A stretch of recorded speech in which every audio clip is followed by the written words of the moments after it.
Assalamualaikum 10 class. So how are you all? We are going to start our today's topic and the name of the topic is functioning of kidney. ठीक है, kidney के function के बारे में पढ़ना, that how does kidney perform its function. In our previous topic we have discussed in detail about the urinary system of human. We have discussed that how many parts of the human urinary system are, and kidney is one of them. So we will discuss here that how kidney perform its function in osmoregulation. So kidney perform its function in 3 steps. The first step is pressure filtration, the second step is selective reabsorption, and the third step is tubular secretion. ठीक है, so we will discuss our first step and the first step is pressure filtration. अच्छा, अब pressure filtration में क्या होता है, kidney ने जो अपना फंक्शन परफॉर्म करना है, यानी कि यूरिन फॉर्मेशन. आपको क्वेश्चन आ सकता है शॉर्ट क्वेश्चन के what is the function of kidney, then what you will say the function of kidney is urine formation. और ये यूरिन फॉर्मेशन किडनी में कौन परफॉर्म करता है, जो किडनी का फंक्शनल यूनिट है, जिसको हमने क्या नाम दिया था, नेफ्रॉन का नाम दिया था. Nephron is the part of the kidney which perform the function of urine formation. तो प्रेशर फिल्ट्रेशन में क्या होता है, हम लोगों ने नेफ्रॉन के स्ट्रक्चर में पढ़ा था, बोमेंस कैप्सूल के बारे में, फिर हमने पढ़ा था लूप फैलने के बारे में. तो ये जो बोमेंस कैप्सूल और ग्लोमेरुलस है, जिसको हमने कहा था जी टफ्ट ऑफ कैपिलरीज है, तो होता क्या है, इन कैपिलरीज में जब ब्लड आता है ना, तो वो ब्लड एक प्रेशर के साथ आता है, बहुत ज़्यादा प्रेशर के साथ ब्लड आता है. तो उस प्रेशर का फ़ायदा क्या होता है कि उस प्रेशर से ये जो हमारा ग्लोमेरुलस है, इसको जिसने सराउंड किया, तो ग्लोमेरुलस को जिसने सराउंड किया है बोमेंस कैप्सूल ने, इस बोमेंस कैप्सूल की ये जो सरफेस है ना, इस सरफेस में ऐसे छोटे छोटे पोर्स होते हैं यहाँ पे माइक्रोस्कोपी, जैसे सीव होती है ना छिलनी घर में चाय छानने वाली होती है, ऐसे इसमें छोटे छोटे पोर्स होते हैं. तो जब यहाँ पे जो ब्लड है हमारा, वो जब पूरे प्रेशर के साथ आता है ग्लोमेरुलर कैपिलरीज के अंदर, तो उससे क्या होता है कि वो ब्लड से जितना भी वेस्ट मटेरियल होता है वो फिल्टर होके यहाँ पे आ जाता है. ठीक है, as I mention there blood enters the renal artery, via renal artery, यानी कि रेनल आर्टरी कौन सी है, वो आर्टरी जो कि किडनी को ब्लड सप्लाई करिए. आप लोग 9th क्लास में पढ़ चुके हो. It goes to many arterioles and then to glomerulus, यानी कि आपको पता है आर्टरीज डिवाइड होती हैं तो आर्टेरियोल्स बनती हैं, arterioles divided to form capillaries. ठीक है, तो कैपिलरीज के थ्रू ब्लड यहाँ पे आता है. उसके बाद सेकंड में वो क्या हो रहा है, pressure of blood is high, so most of water, salt, glucose and urea. अब कौन कौन सी चीज़ें हैं, water, salt, glucose and urea, ये वो चीज़ें हैं जो यहाँ से सेपरेट होती हैं और force out of glomerular capillaries, यानी कि ये जो हमारा ग्लोमेरुलस है, इसमें जो कैपिलरीज है, इन कैपिलरीज में ब्लड पूरे प्रेशर के साथ आएगा. प्रेशर से आने के बाद जो हमारा बोमेंस कैप्सूल है, इस बोमेंस कैप्सूल की जो सरफेस है वो सीव लाइक है, छिलनी की तरह है, यहाँ से वो फिल्टर होके हमारे जो हमारा बोमेन कैप्सूल है इसके अंदर आ जाएगा. अब क्योंकि ये ग्लोमेरुलस से फिल्टर होके आया है, तो यहाँ पे ये कहलाएगा ग्लोमेरुलर फिल्ट्रेट. ठीक है, आपको पता है कि फिल्ट्रेट क्या होता है, फिल्ट्रेशन के प्रोसेस में जो पीछे रेजिड्यू रह जाता है उसको फिल्ट्रेट कहा जाता है. तो ये जो यहाँ पे फिल्टर होके आता है इसको फिल्ट्रेट कहते हैं. ठीक है, सॉरी, जो फिल्ट्रेशन के प्रोसेस में जो चीज़ हमारे पास हासिल होती है उसको हम फिल्ट्रेट कहते हैं. रेजिड्यू वो होता है जो बच जाता है. तो यहाँ पे जो हमारे पास फिल्टर होके आया है वो फिल्ट्रेट है हमारा. तो इसको फिर इसके बाद material passes with the बोमेंस capsule and is called glomerular filtrate, यानी कि जो मटीरियल है वो पास होकर कहाँ पे आ गया, बोमेन कैप्सूल में, और इसको क्या कहा जा रहा है, यहाँ पे इसको कहा जा रहा है ग्लोमेरुलर फिल्ट्रेट. उसके बाद है सेलेक्टिव रीएब्जॉर्प्शन. ठीक है, सेलेक्टिव रीएब्जॉर्प्शन. अब देखें, रीएब्जॉर्प्शन तो वो नहीं होनी है क्योंकि किडनी में जो हमारे पास फिल्ट्रेट आया है उसमें बहुत सारी हमारे काम की चीज़ें भी होंगी. अगर फिल्ट्रेशन नहीं होगी तो हमारी काम की बहुत सारी चीज़ें, जैसे हम लोगों ने डाइजेशन में पढ़ा था कि डाइजेशन में भी रीएब्जॉर्प्शन होती है, स्मॉल इंटेस्टाइन में डाइजेस्टेड फूड की, लार्ज इंटेस्टाइन में वाटर की रीएब्जॉर्प्शन होती है. तो सेम यही काम किडनी में भी परफॉर्म होता है. पता है किडनी के 3 पार्ट्स हैं जो हम ट्यूबुलर सिक्रीशन डिस्कस करते हैं. तो यहाँ पे सेलेक्टिव रीएब्जॉर्प्शन ट्यूबुलर पार्ट में होती है, रेनल ट्यूब्यूल में. पहला पार्ट प्रॉक्सिमल कॉन्वोल्यूटेड ट्यूब्यूल, दूसरा पार्ट लोब ऑफ फैनले, तीसरा पार्ट डिस्टल कॉन्वोल्यूटेड ट्यूब्यूल. इन तीनों पार्ट्स में रीएब्जॉर्प्शन होती है. अब यहाँ पे वो कहते हैं कि 99% ऑफ ग्लोमेरुलर फिल्ट्रेट, यानी कि जितना फिल्टर होके आया है उसका 99% जो है वो रीएब्जॉर्ब हो जाता है, सिर्फ 1% होता है जो आगे जाता है. तो इसमें सबसे पहले प्रॉक्सिमल कॉन्वोल्यूटेड ट्यूब्यूल जो बिल्कुल पहला पार्ट था हमारे पास नेफ्रॉन का, यहाँ पे वाटर और ग्लूकोज की रीएब्जॉर्प्शन होती है. वाटर और ग्लूकोज की रीएब्जॉर्प्शन होती है ऑस्मोसिस के थ्रू, और इसके साथ ही डिफ्यूजन का जो प्रोसेस है हमारा, डिफ्यूजन के प्रोसेस के थ्रू होती है. और सॉल्ट की रीएब्जॉर्प्शन होती है एक्टिव ट्रांसपोर्ट के थ्रू. और ये होती कैसी है कि जो हमारी, फॉर एग्जांपल अगर ये बोमेन कैप्सूल है हमारा, ठीक है, और यहाँ पे ये सारा अगर ट्यूबुलर पोर्शन है, ठीक है। तो यहाँ पे इस सारे के सारे ट्यूबुलर पोर्शन को रेनल आर्टरीज ने, कैपिलरीज ने, इन सब ने इसको सराउंड किया हुआ है। तो ब्लड कैपिलरीज यहाँ पे इसके अराउंड प्रेजेंट है, वो ब्लड कैपिलरीज से जो है वो रीअब्जॉर्प्शन हो जाती है, यहाँ से उसको भेजा जाता है।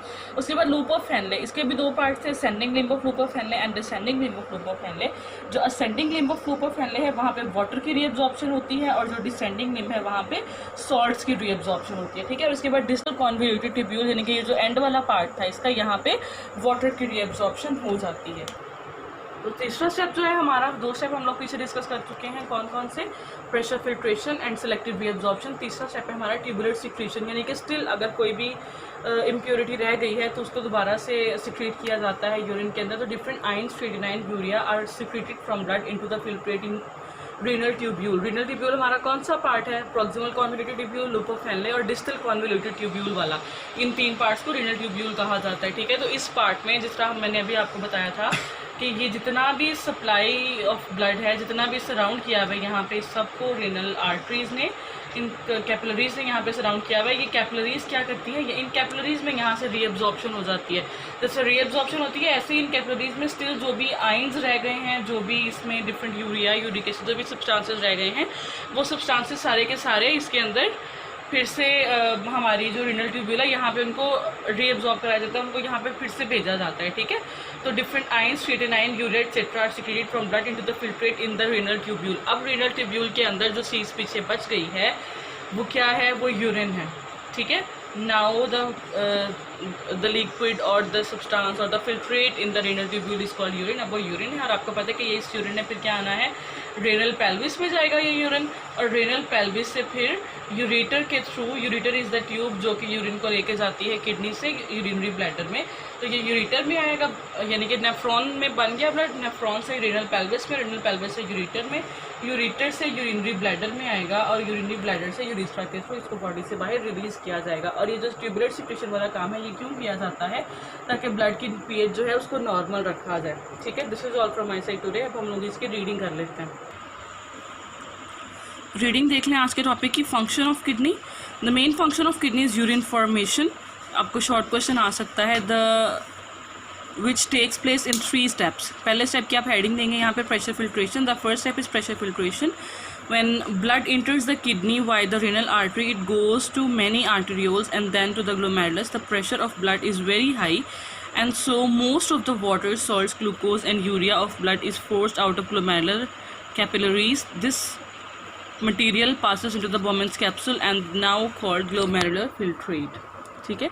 Then second step है selective reabsorption. The second step is the selective reabsorption. In this step, about 99% of the glomerular filtrate is reabsorbed into the blood capillaries surrounding renal tubule. It occurs through osmosis, diffusion and active transport. Some water and most of the glucose is reabsorbed from the proximal convoluted tubule. Here salts are reabsorbed by active transport and then water follows by osmosis. ठीक है। The descending limb of loop of Henle will allows the reabsorption of water, while the ascending limb of loop of Henle allows the reabsorption of salt. The distal convoluted tubule again allows the reabsorption of water into the blood. Third step. The third step is the tubular secretion. Different ions, creatinine, urea, etc. are secreted from blood into the filtrate and renal tubule. This is done to maintain blood at a normal pH. और ये normal pH कितनी है? Slightly acidic, थोड़ी सी acidic। आपको पता है 7 normal pH होती है, तो थोड़ी सी acidic होती है, 7.35 to 7.45. After the above mentioned step, the filtrate present in renal tubule is known as urine. It moves into collecting ducts and then into pelvis. आपको ये भी जो आपका टेबल है ये आपको करना है, इसको लर्न. आपको यहाँ से एमसीक्यू आ सकते हैं, शॉर्ट क्वेश्चन भी पूछा जा सकता है यहाँ से आपको. तो वाटर की अमाउंट कितनी होती है यूरिन में? 95%. यूरिया 9.3 ग्राम पर लीटर, क्लोराइड आइंस 1.87 ग्राम पर लीटर, सोडियम आइंस 1.17 ग्राम पर लीटर, पोटेशियम आइंस 0.750 ग्राम पर litre and other ions and compounds variable amount. ठीक है, ये आपकी इसकी अमाउंट वेरी करती है. तो ये हमारा आज का टॉपिक था. बहुत इंपॉर्टेंट क्वेश्चन है ये आपका, बोर्ड पॉइंट ऑफ व्यू से पेपर में आपको लॉन्ग क्वेश्चन आता होता है. तो इसको आपने एज इट इज़ प्रिपेयर करना है हेडिंग्स के साथ. 3 स्टेप्स की आपकी हेडिंग आएंगी, आपने इन तीनों स्टेप्स की हेडिंग दे लेनी है. उसके बाद यहाँ जो आपका ब्लू बॉक्स है इसमें वो आपसे क्या कहता है, it quite invisible, let me read it. इसमें कह रहा है blood cells and proteins are not filtered through the glomerular capillaries because they are relatively larger in size. हाँ जी, सवाल उठ सकता था कि जब कैपिलरीज में से हमारे पास यूरिया हो गया, अगर ग्लूकोज है, सॉल्ट्स हैं, वाटर, ये चीज़ें रिमूव हो सकती हैं, तो फिर ब्लड और प्रोटीन्स क्यों नहीं होती? तो इसकी रीज़न ये है कि ब्लड और प्रोटीन का साइज़ थोड़ा बड़ा होता है, कि वो कैपिलरीज की जो सीव है या जो ग्लोमेरुलर फिल्ट्रेट है उसमें से पास नहीं हो पाते, इसलिए ये इसमें से नहीं पास होते हैं। ठीक है, थैंक यू सो मच।